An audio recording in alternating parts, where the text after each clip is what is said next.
In this episode, I'm taking on the question of leveling up. We often talk about proficiency levels and the output that goes along with each level, but today we're going to look at some concrete examples of the language that students produce at each one of these proficiency levels and sublevels.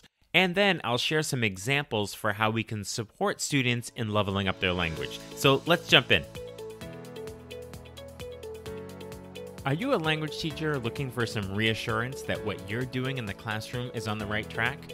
Or maybe you're looking for some ways to teach even more effectively.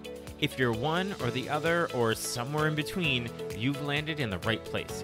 This is the World Language Classroom Podcast with your host, me, Joshua Cabral.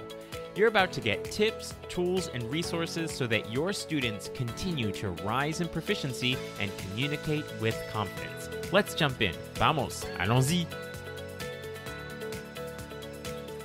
Hello, my friends. Bonjour, mes amis. Hola, mis amigos. Welcome to the World Language Classroom Podcast. I am Joshua Cabral, and thank you so much for joining me here today. Real quickly, before we jump into this idea of leveling up, could you do me a quick favor and just make sure that you are liking or following the podcast on whatever app you might be listening on? That way you'll make sure to get each and every one of these episodes as they come out on Mondays. And it also helps if you share it out with a friend. So if you have some teacher friends, teacher colleagues, besties that you work with at school, you might want to mention it to them that you heard something on the podcast. And I always like to get new listeners into our listening community. So thanks so much for doing that. So now let's take on this idea of leveling up with the proficiency levels.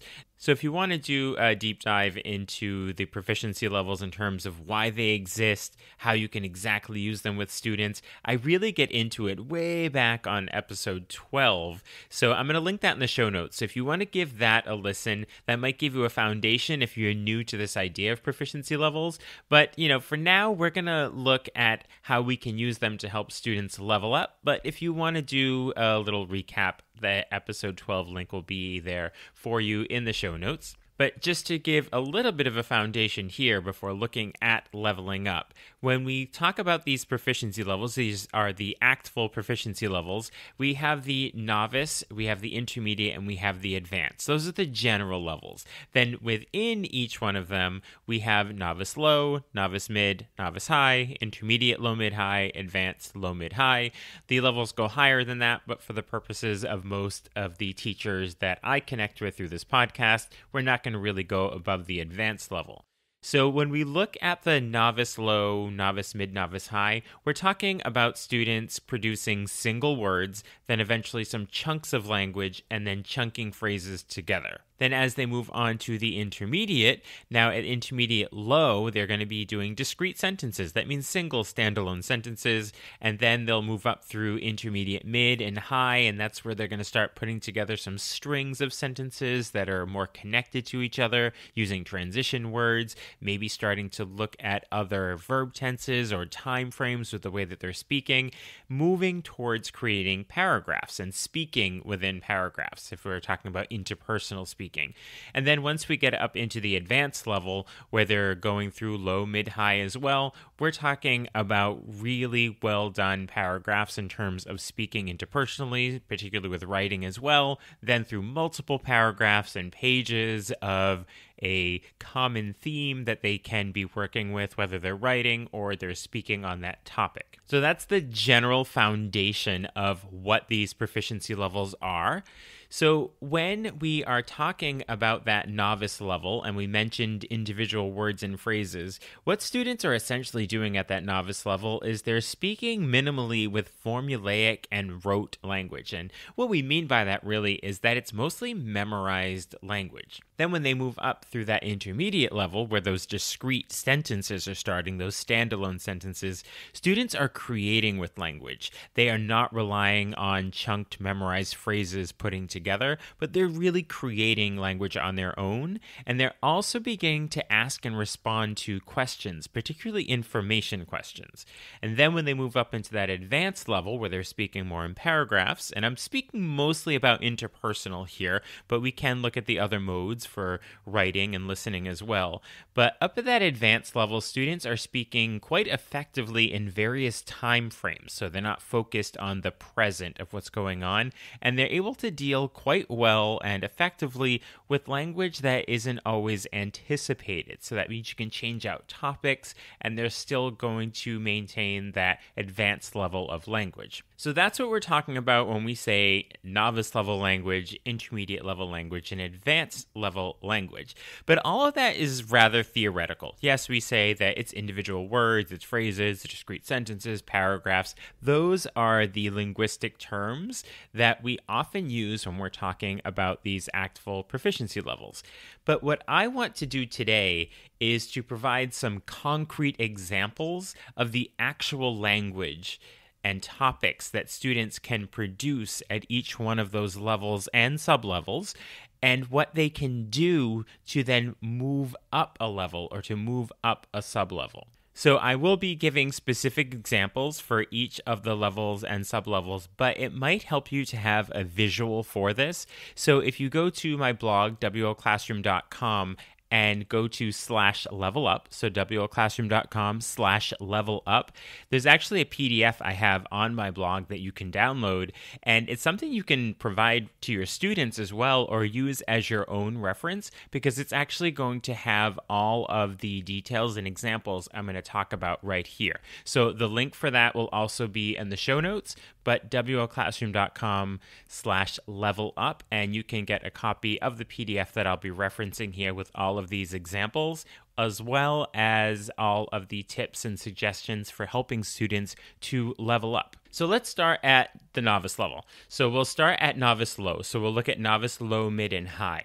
So at the novice level, in terms of what students are actually producing, they are going to speak in lists and memorize phrases. And again, I'm focusing mostly on the interpersonal here. So this is spontaneous language that students are producing. So what will likely happen is they will be able to perform at a higher proficiency level when it comes to the other modes like presentational writing or interpretive listening or interpretive reading. So these again are really focusing mostly on spontaneous language, so the interpersonal mode. So at that novice low, they are going to speak in lists and memorize phrases. So they can give you a list of their favorite foods. They can give you a list of their favorite colors.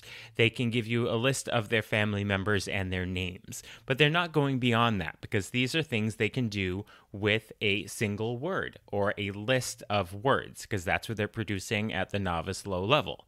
When students move up to novice mid, they are still going to speak in lists and memorize phrases, but they're probably going to move up to being able to use about 25 to 50 words. But within that, even if it does involve a couple of memorized phrases, mostly lists, this is not about language creation here. Students are still relying on memorized words or phrases. They're not really creating with it. Now, you can say they are creating if they combine phrases, like they might know I like and then some colors, and they can say I like blue. So you can look at that as creating. But when I'm talking about creating with language, it's actually creating each individual piece. So being able to actually break down the difference between I like and you like, or I don't like. So yes, there's some creation, but we're really looking at its memorized chunks that they're using to create with language here. So there's no real authentic language creation. And at this novice mid level, students are able to introduce themselves and others. That's a lot of the type of really personal language that students are producing at the novice mid level. Then when they get to the novice high level, they will begin to use more than just lists of individual words and maybe more than even just some memorized phrases, but that's where we're going to start to speak in chunked phrases where they're also most likely going to be limited to memorized phrases, but they'll be able to put them together, saying where they live or where other people live or what other people like to do. But again, it's just going to be putting together memorized chunks. So saying I live is a memorized chunk of language, and they can say I live in Montreal, I live in Mexico City, something like that. but they're not able to break down the I live and use the words I and live in other ways because it's a memorized phrase. So you can communicate at this novice level. It's just not going to be using language that the student is creating on their own. And they're also going to begin at this novice high level to ask and answer simple questions. That's really looking at either or, yes, no type questions. They can ask those as well as respond to them. It's not so much moving into sentences that have question words in them. So we're really looking at either or yes, no. So in terms of helping students, supporting students to level up from novice low to novice mid, or from novice mid to novice high, what can we suggest to students? Well, the first thing we can have them do is to begin to combine words and phrases into sentences. So to make sure that they don't just keep single words and just a memorized chunk and only use it in that one way, but then to chunk together 2 or 3 memorized phrases to begin making sentences.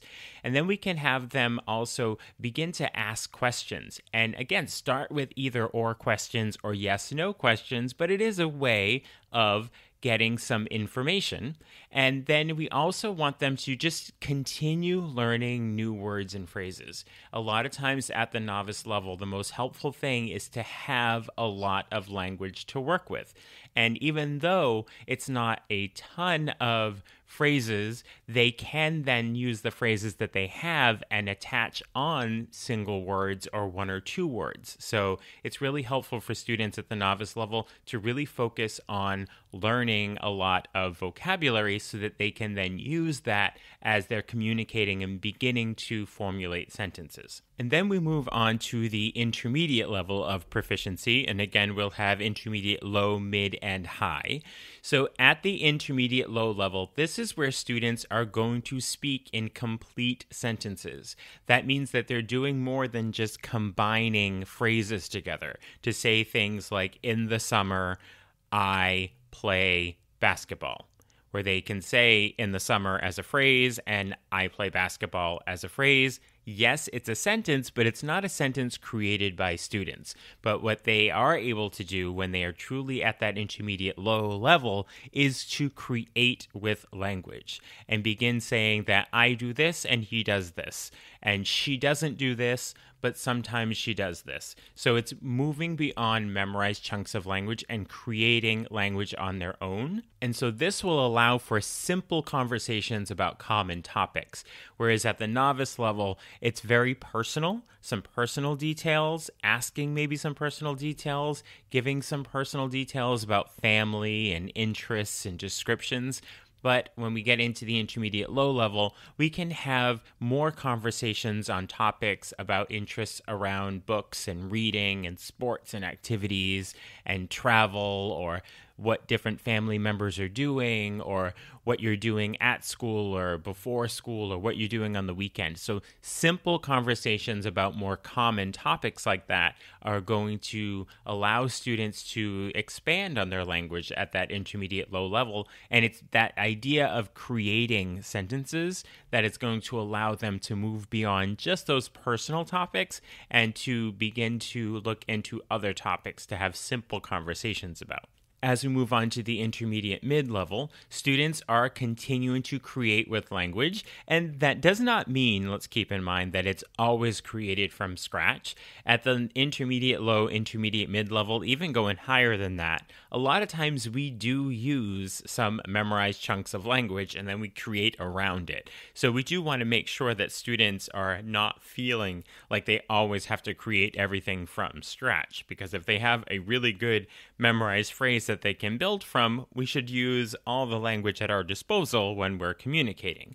So as students are in this intermediate mid-level, they are going to continue to respond to questions and answer questions, but getting a little more into information questions, where they are learning to formulate questions with question words that are requiring more open-ended answers rather than either or this or that, or yes or no. They will continue to have some topics related to self as well, but also those more common topics that we talked about at the intermediate low level. We're probably going to start seeing, depending on your language and what sort of time frames are available to students, that at the intermediate mid-level, they are going to really start moving beyond present time frames and talking about things that are yet to happen or things that have already happened. So they may be talking about those same common topics that they're speaking about at the intermediate low level, but they're able to do it in a different time frame as they're going into the intermediate mid. And as they move into intermediate high, we're going to, again, keep helping students to create with language, to not just rely on memorized chunks, although, as we said, we can do that and build around it. But students are going to be using language at the intermediate high level to do multi-step tasks. They're going to be able to explain things in multiple steps rather than I just do this, but I do this and then I do this thing after it, and I always make sure that I do this before I leave. So they're able to say the multiple steps in the way things that happen. They're using a variety of, say, transition words as well as frequency adverbs to make their language a little more rich. And they're going to be able to handle more complications with language or complications with understanding and hearing things that aren't as anticipated, that they'll be able to grapple with and figure out a way to use the language that they know to get a different idea across, which is using a lot of circumlocution, which they should be doing at every level. But once they get into the intermediate mid, intermediate high, that's really where they're going to be drawing on that when they're having this unanticipated language that they may not have the language for to respond or to discuss. They'll use those circumlocution skills to talk around it. And they're going to do things such as present opinions, but not just a simple opinion, which would be more intermediate low, even into mid, but they're going to present those opinions with reasons and support. That's just not a, I like this, I like that, I believe this is correct, or I believe that's not right, or I would agree with this or not. That's fine for those memorized chunks at the novice level and even going into the intermediate low and mid level. But at intermediate high, it's not going to just be that opinion. It's going to be backed up. It's going to have reasons behind it, and they're going to be able to support it.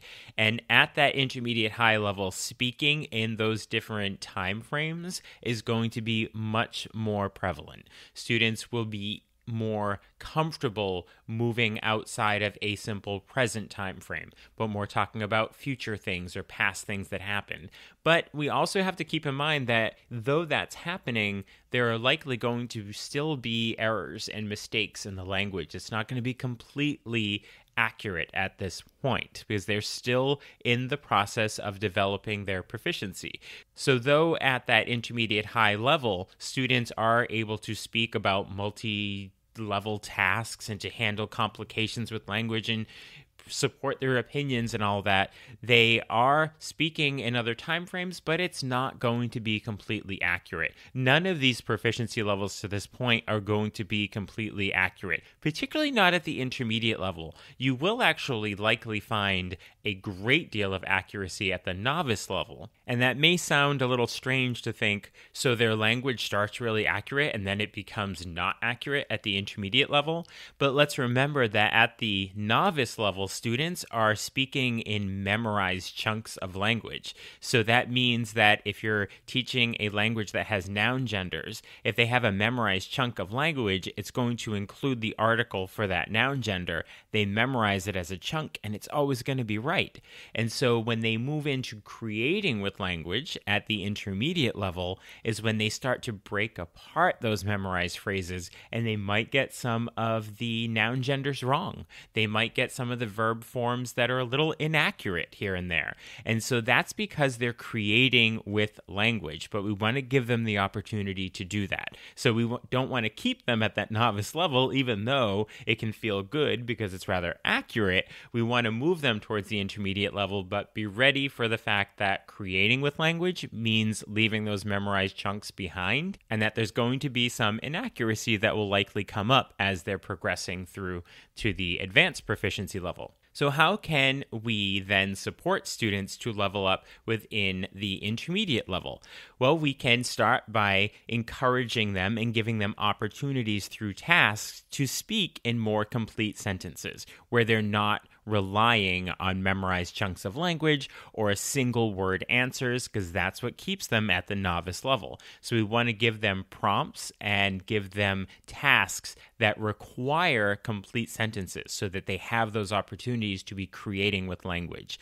And then we want to encourage them and again give them tasks and opportunities and activities to practice maintaining conversations by asking questions, particularly questions to clarify something if they didn't understand, or to ask additional information to keep the conversation going so that it's not just my turn, your turn, which is more the hallmark of the novice level. And just like with the novice level, we want to always encourage students to learn more words and to add them to their repertoire, to add them to these sentences as they're creating on their own.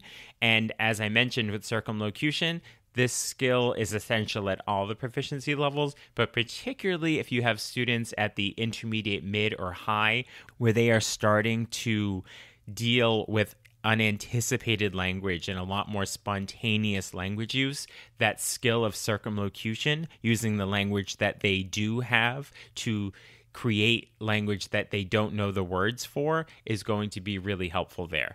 And also giving them opportunities to talk about events in different time frames if your language allows for that. So if there are ways of speaking in the future or past tense or present tense, that you're giving them tasks and activities and opportunities to speak outside of just one time frame. Because if they don't have those tasks with that opportunity, then they're going to stay most likely in one time frame. So we had our novice level, we have our intermediate level, and now we'll just look quickly at the advanced level. And a lot of times, particularly in elementary and secondary programs and middle school programs, particularly in the United States, I will say, we don't really get too far into the advanced level. But if you are a university instructor, or if you are in a two-way bilingual program or any sort of immersion program, you likely will get students up into the advanced level. And when we look at the advanced low level, we are having students speak in formal and informal conversations, whereas through the intermediate level, they might have knowledge of formal and informal language, but they don't necessarily go easily between the two registers of language, whereas at the advanced low level, that they can do that with a lot more ease. And then they're also going to start to narrate more and describe in paragraph form. So that means multiple sentences, connected sentences that go on with more detail. And they will continue to circumlocute much more easily. And their speech may be a little hesitant and irregular at times, but it's not going to impede the listener from understanding what they're saying. And they will narrate quite well in the present, past, and future, with less frequent mistakes and errors than are happening at the intermediate high level. Then as we move on to the advanced mid, we will have our students continue to narrate in the different time frames with very few errors. It's mostly going to be more accurate. So as you can see with these proficiency levels, it's mostly moving towards more accuracy once you're really up at this advanced level.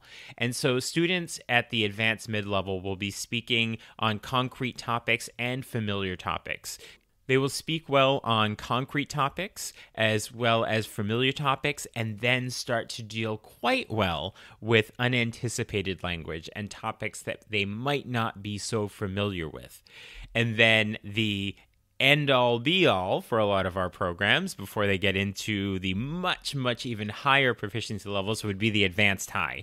And this is where students are just speaking with ease on a variety of topics, and they may be hesitant with more abstract topics, but for the most part, they're speaking very well and very accurately on personal topics and more concrete topics, and they're able to paraphrase and to circumlocute with ease. ease. So that's really a very high level of language there.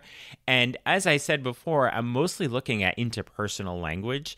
So if you have students that are reading, so the interpretive reading or interpretive listening, they're likely going to have a higher proficiency level. Their interpretive level may be higher than their interpersonal level. And the same thing may happen with their presentational writing or speaking, as that's prepared in advance. So again, I'm looking mostly at the interpersonal here.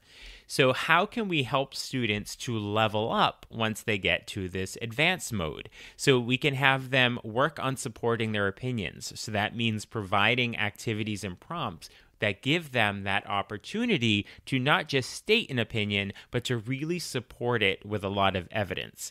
And we also want to try to get them to hesitate less when speaking so that they have more fluidity in how they're speaking, so it's less labored. So that means creating tasks that are somewhat familiar to them in terms of the topic, so that they can get more comfortable with speaking. And we want to encourage them and provide activities where they're going to add details to explain and clarify meaning. Whereas at that intermediate level, novice level, it's really just state your opinion on something. But here at the advanced level, we want them to really be backing that up and supporting it with more abstract topics. So we have to provide them with the opportunity to do that. And also to make sure that we are at times moving beyond those familiar topics so that students have to use circumlocution to communicate words that they may not have at their disposal.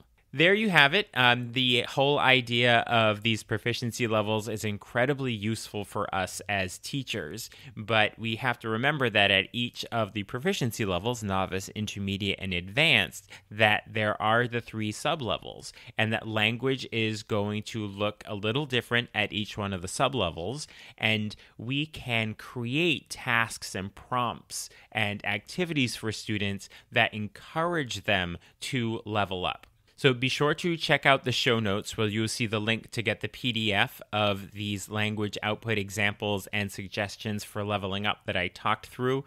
They can be helpful for you to use in your planning and your teaching, and you can also share them with students so they can see the language that they are expected to be producing and maybe what the next level would be as their goal setting. So you can visit wolclassroom.com/levelup or go right to the link in the show notes.